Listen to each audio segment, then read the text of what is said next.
Halo kaum Adam dan kaum Hawa. Selamat datang di channel Histo World. Bagaimana kabar kalian semua? Semoga kalian sehat selalu dan lancar rezekinya setiap waktu. Yuk guys, siapkan segelas kopi dan camilan kalian dan terus pantengin video ini sampai selesai. Tapi sebelum itu jangan lupa like, komen, dan subscribe channel ini. Legenda kali ini diawali dari kisah yang diangkat dari seorang penguasa dunia yang mulai terlupakan. Pada suatu masa, lebih dari 2000 tahun yang lalu, dunia menyaksikan kelahiran seorang raja muda yang ambisinya begitu besar. Legenda ini mengisahkan 3 peristiwa penting dalam hidupnya, yang membuktikan bahwa Alexander bukan hanya seorang raja biasa, tapi seorang pemimpin yang tak tertandingi yang tidak mengenal batas dalam hal kekuasaan. Pesan terakhir kepada dunia. Di Yunani, Athena dikenal sebagai pusat ilmu pengetahuan dan kebijaksanaan. Warga Athenian sangat bangga akan tradisi mereka. Dan meski Alexander telah menaklukkan sebagian besar daratan Yunani, orang-orang Athena tetap enggan memberinya penghormatan ilahi. Mereka menganggap bahwa hanya dewa-dewa yang pantas dipuja. Suatu hari, utusan dari Athena datang menemui Alexander untuk menyampaikan keputusan bahwa mereka tidak akan menyembahnya sebagai dewa. Mendengar hal ini, Alexander tidak marah, tetapi dengan senyuman tipis di wajahnya, ia berkata, "Waspadalah, jangan sampai ketika kalian sibuk menjaga surga, kalian malah kehilangan bumi." Para utusan terdiam, tidak mengerti apa yang dimaksud Alexander pada awalnya. Namun, pesan Alexander sangat jelas. Sementara orang-orang Athena sibuk menjaga tradisi mereka dan mengagungkan para dewa, Alexander sudah menguasai tanah mereka. Ia adalah penguasa yang sesungguhnya atas dunia yang nyata. Bagi Alexander, kekuatan sejati tidak berasal dari penyembahan atau penghormatan, melainkan dari kendali atas kehidupan nyata. Dengan kata-kata yang sederhana, ia mengingatkan mereka bahwa sementara mereka memandang ke atas, Alexander telah mengambil kendali atas bumi yang mereka injak. Para utusan pulang dengan perasaan campur aduk. Mereka menyadari bahwa mereka berhadapan dengan seseorang yang bukan hanya seorang raja, tetapi seorang yang memiliki pemikiran tajam dan penuh dengan strategi. Alexander tidak butuh penghormatan, karena ia telah menguasai segalanya termasuk rasa hormat itu sendiri. Tawaran Raja Persia, Darius. Ketika Alexander dan pasukannya bergerak ke timur, mereka menghadapi musuh yang paling kuat saat itu, Kerajaan Persia. Di bawah kekuasaan Raja Darius III, Persia adalah kerajaan yang luas, kaya, dan berpengaruh. Namun, setelah serangkaian pertempuran di mana pasukan Persia kalah telak, Darius mulai merasa terdesak. Dia sadar bahwa Alexander memiliki potensi untuk menaklukkan seluruh kerajaannya. Dalam keputusasaan, Darius mengirimkan utusan kepada Alexander, menawarkan sebuah perdamaian. Tawaran Darius sangat menggiurkan. Ia menawarkan bagian besar dari kerajaannya, putrinya sebagai istri bagi Alexander, dan harta berlimpah sebesar 1 juta talenta emas. Tawaran ini seolah-olah adalah jalan keluar yang mudah bagi Alexander. Banyak orang berpikir bahwa ini adalah saat yang tepat untuk berhenti berperang dan menikmati kekayaan yang ditawarkan.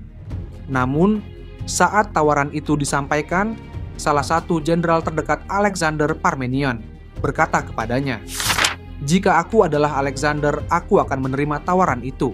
Alexander, dengan senyum licik di wajahnya, menjawab dengan tegas, "Dan begitu juga aku, jika aku adalah Parmenion." Jawaban ini mengejutkan semua yang hadir. Alexander tidak puas hanya dengan sebagian dari Persia, ia ingin semuanya. Dia adalah raja yang tidak menginginkan kompromi atau setengah-setengah. Alexander ingin kekuasaan penuh, dan baginya, tawaran Darius hanyalah penghalang kecil di tengah jalannya menuju kejayaan yang lebih besar. Dengan menolak tawaran tersebut, Alexander melanjutkan kampanyenya melawan Persia, dan akhirnya berhasil menaklukkan seluruh kerajaan, menjadikan dirinya sebagai penguasa atas salah satu kekaisaran terbesar yang pernah ada dalam sejarah. Alexander menunjukkan bahwa ambisinya tidak mengenal batas, dan bahwa dia bukan tipe pemimpin yang menerima kemenangan setengah hati. Pertanyaan tentang pewaris kekaisaran tahun-tahun berlalu, dan Alexander terus menaklukkan lebih banyak wilayah. Kekaisarannya kini membentang dari Yunani hingga ke India. lebih luas daripada apapun yang pernah dilihat dunia. Namun, seiring berjalannya waktu, Alexander mulai menunjukkan tanda-tanda kelemahan. Ia jatuh sakit dan para dokter mulai kehilangan harapan. Seluruh jenderal dan rakyatnya gelisah karena mereka tahu jika Alexander meninggal akan terjadi kekacauan besar. Di ranjang kematiannya dikelilingi oleh jenderal-jenderal terdekatnya, Alexander ditanya, "Siapa yang akan mewarisi kekaisaranmu, wahai raja? Siapa yang akan memimpin setelah engkau tiada?" Dengan napas yang lemah, namun penuh dengan kekuatan dan tekad yang selama ini ia tunjukkan, Alexander menjawab, "Kepada yang terkuat." Jawaban ini meninggalkan semua orang dalam kebingungan. Para jenderalnya tahu bahwa dengan kata-kata itu, Alexander tidak menunjuk seorang pun sebagai penggantinya secara langsung. Sebaliknya, ia meninggalkan takdir kekaisarannya untuk diperebutkan oleh mereka yang cukup kuat untuk mengambilnya.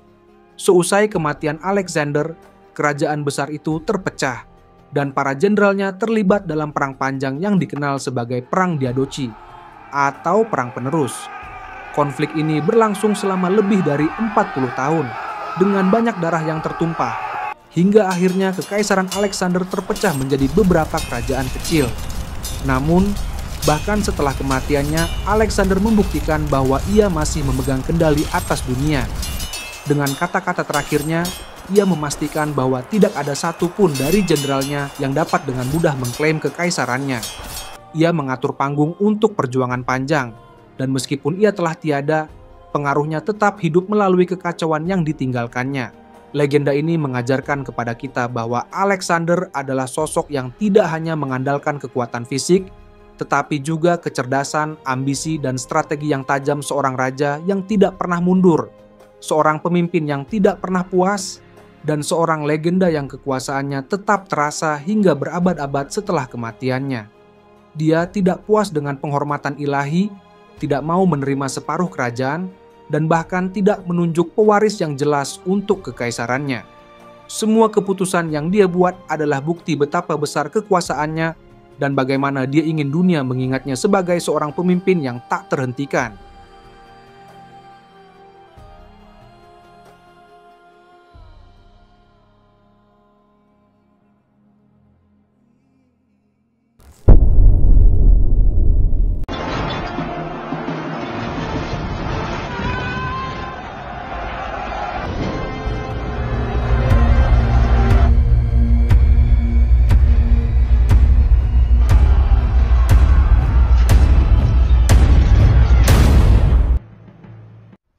Distant place in Asia.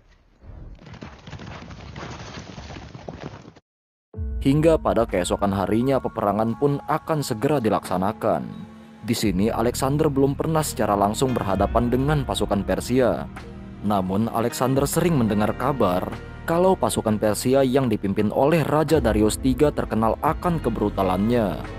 Dan di sini peperangan ini dikenal sebagai Perang Gaugamela, yang berlokasi di daerah Mesopotamia pada tahun 331 sebelum Masehi, yang melibatkan sekitar 47.000 pasukan Makedonia dari Yunani, sedangkan pasukan Persia berjumlah 120.000.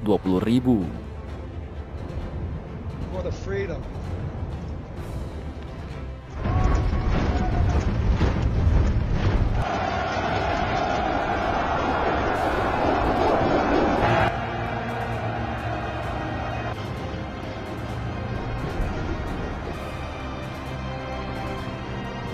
Peperangan pun dimulai.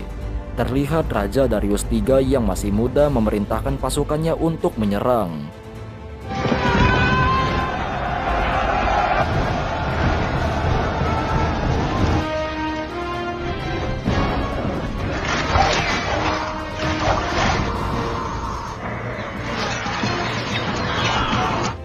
Dan sesuai dengan rencana Alexander, pasukan infanteri dan kavaleri Persia menyerang garis pertahanan sebelah kiri pasukan Makedonia. Di sini Alexander memerintahkan Jenderal Parmeneon yang memimpin barisan sebelah kiri untuk memusatkan peperangan di barisan kiri.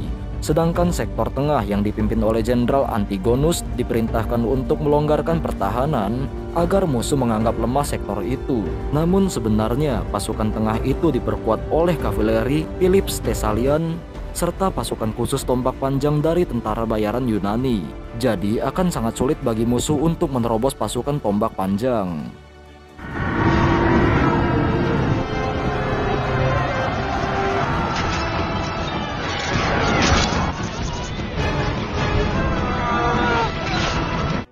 Di sisi kanan atau sektor barat, Alexander bersama dengan kavaleri sekutu dari Paionian bergerak secara mencolok keluar dari barisan kanan.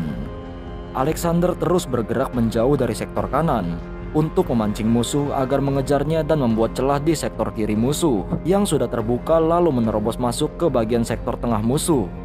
Karena Alexander mengincar Raja Darius yang saat ini berada di sektor tengah.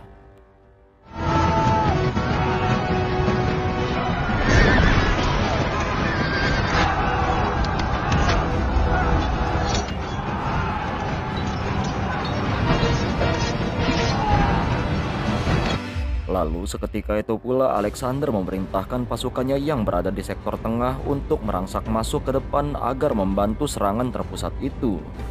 Dengan serangan dadakan itu membuat Raja Darius panik, lalu memerintahkan pasukan infanterinya untuk mencegat pasukan Makedonia dari kedua sektor.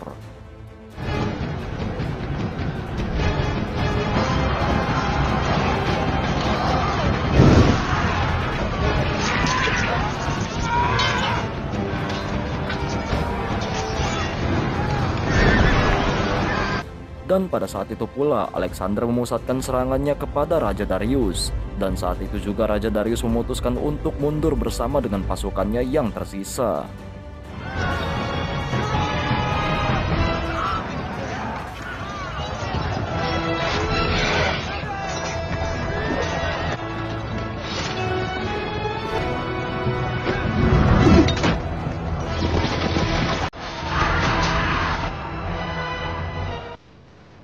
Singkat cerita, kemenangan itu membuat Alexander semakin terkenal di mata dunia.